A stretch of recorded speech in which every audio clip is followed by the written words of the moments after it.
Okay guys, so I'm going to finish up 2.8. This is part 2 of the notes. You are welcome to pause the video to fill in what's missing up here. But notice this is what was given to us this year. And what I did down here is we must find f of g of x and g of f of x if you have two functions f and g.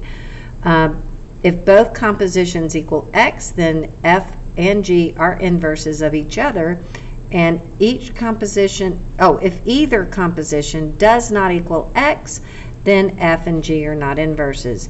You may have to use a restricted domain to ensure the functions are inverses. Alright, so I went ahead and started through these examples. So just so you can understand what I did, and there was a typo right there, I had 2 semicolons, sorry about that. So if I do f of g of x, then, and I just noticed I left off a parenthesis. Alright, so I'm starting with f, and I don't know if you can see the difference in colors, but I have green and pencil. So my f goes on the outside, and g holds what's on the inside.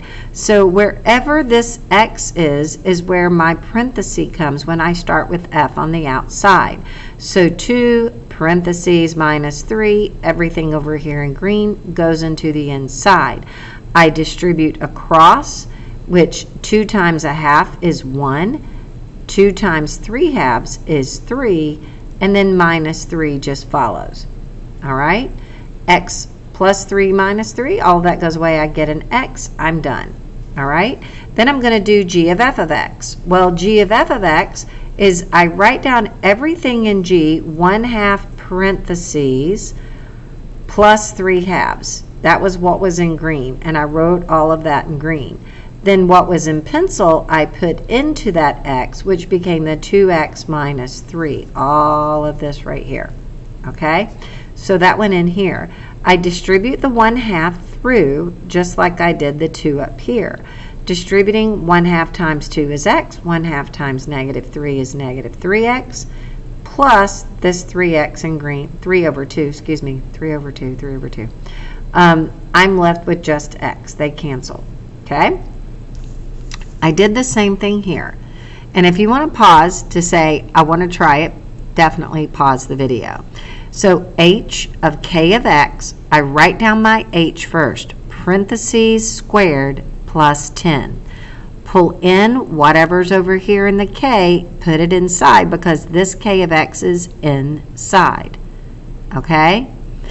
Then I get to cancel, look at this, square root squared. They undo each other. If you don't know this, the square root squared is equal to x and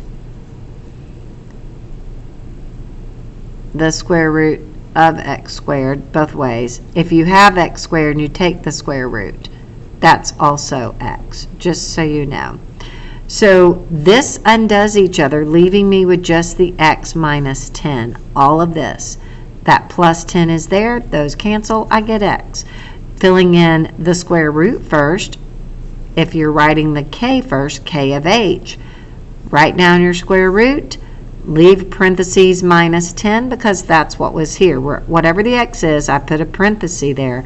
Take all of this, fill it in. Then look, the parentheses aren't doing anything under here anymore. I have 10 minus 10, which gives me x squared. The square root of x squared is x. Okay? Now, on the next one, I did this one, h of p of x. Since I started, n of p of x, my apologies, I have 6 over x minus 4. So this x becomes my parenthesis, and I'm taking this second value, putting it in. The plus 4 minus 4 cancel each other out, which leaves me 6 over 6x. Keep, change, flip. Remember it from 6th grade. You have 6 times this flips, x over 6 equals x. Okay? P of n of x. Now this one, I've left it mostly blank. So look what I've done. Here's p of x, because it was on the outside, 6 over x, so 6 over parentheses plus 4.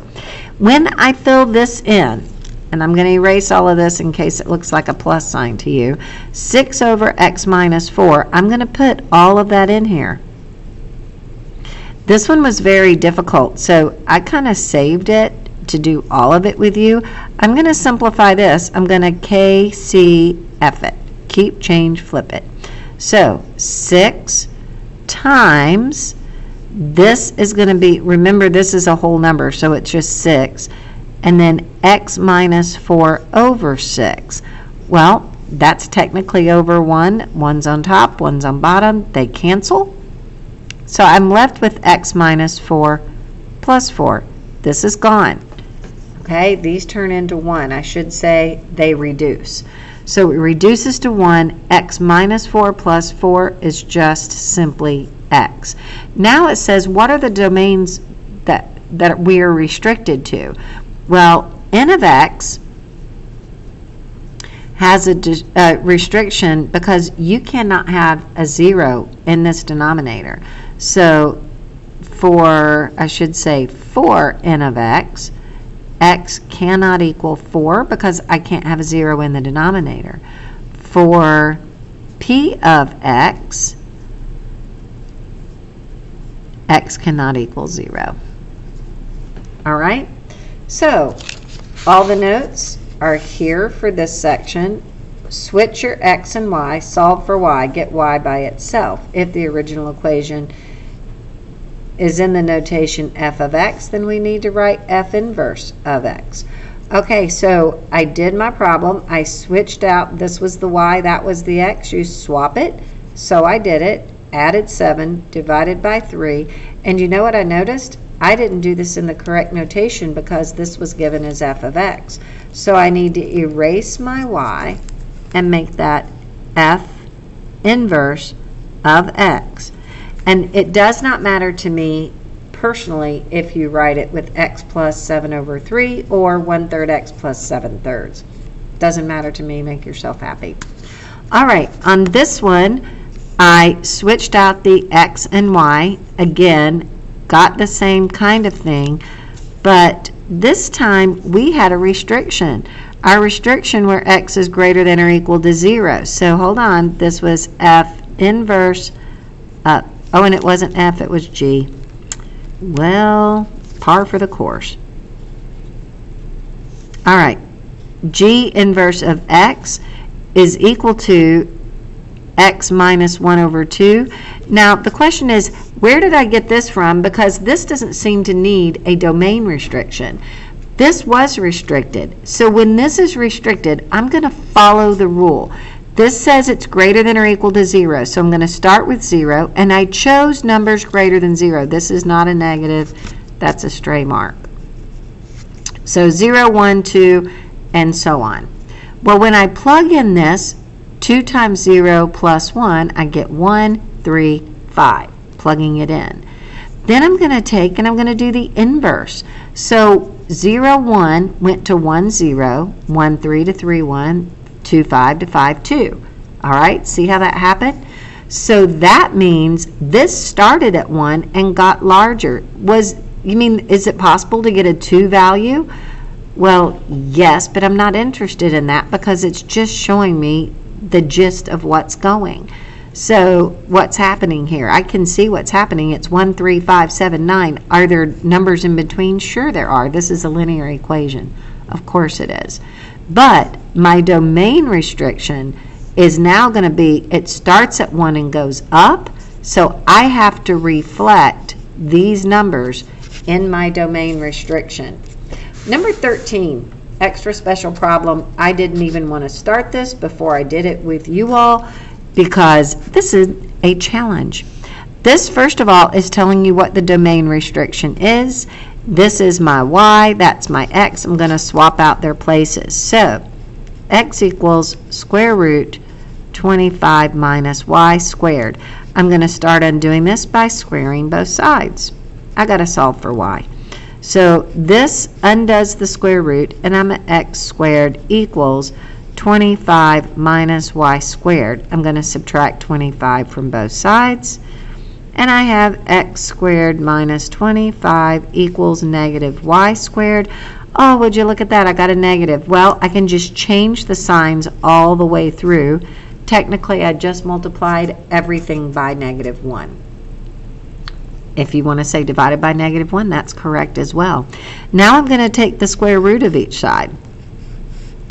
And I just like my y to come first. I would get the square root of -x squared plus 25, except this is a y squared. You must have plus or minus. When do you know it's going to be plus or minus? Well, whenever you take the square root and there's an x squared involved. If you have x squared equals 9, x can be plus or minus 3 because I can go back in and substitute. So in this instance, I need plus or minus, and I'm going to have to figure out which one do I get to keep. Well, how do I know? It depends on my domain restriction and what I can create from that. Okay? So what I'm going to do, there's a couple of things. First thing I'm going to do, I really want to know what's going on with my f of x, and then I'm going to take this and get my f inverse of x and see what's happening there. So this says from -5 to 0. Now you can always go in and see what's going on with a graphing calculator. I don't mind that at all, especially when you're learning this and you're like, okay, I got to figure it out. All right, so I'm going to plug in a -5. When I plug in -5, I get a 0. -5 squared is 25. Be careful, not -25, because you're squaring a negative. 25 minus 25 is 0. Will anything else work out nicely? Let's see. If I could make this another perfect square, let's say 16, I would have to subtract 9. So if I plug in a -3, I would get 25 minus 9. I'm doing this in my head, guys. That would give me 16. The square root of 16 is 4. So I would get 4. When I plug in 0, I get 5. This just kind of tells me what's going on in between the -5 and 0 that it gave me. Now remember, this is an x value. It's going to give you the domain values. That's your x's right there. Okay, that's your domain value.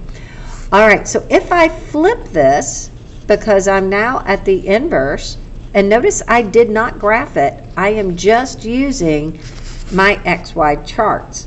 All right? So this tells me, first of all, what kind of domain am I going to have? What kind of range do I have? My domain is what the x's are allowed to be. Okay? So I am going to say, I'm going to rewrite this, and I see that my output values, those are my y's. Okay? They're all negative. So does that mean I need the positive or the negative of these numbers coming out? Because the range, that's here. Because the range of the outputs, I should say, of my inverse are negative, I'm going to say I don't need positive here. I need negative. So I'm going to say f of -1 of x, that means my inverse of x, okay, the inverse of f with respect to x is equal to negative square root -x squared plus 25. 4, I'm out of room where I would write it on the end here. So 4x, x is going to be in between. I can't have it that close. X is in between. Well, I don't know. What is x in between? Let's come over here and see what x is in between. Oh, 0 and 5. Okay, notice how this was -5 and 0, and now I'm from 0 to 5. Look how it changed. It reversed, but that's okay. It's being noted right here. So I hope that makes sense. We've got one more of those to do. Okay? You're going to get to see another one. Oh, right here. Here we go. Okay, so you've got a few fill-ins to do. You can pause it, get it filled in, and this is taking you through the steps of how to do this one. All right?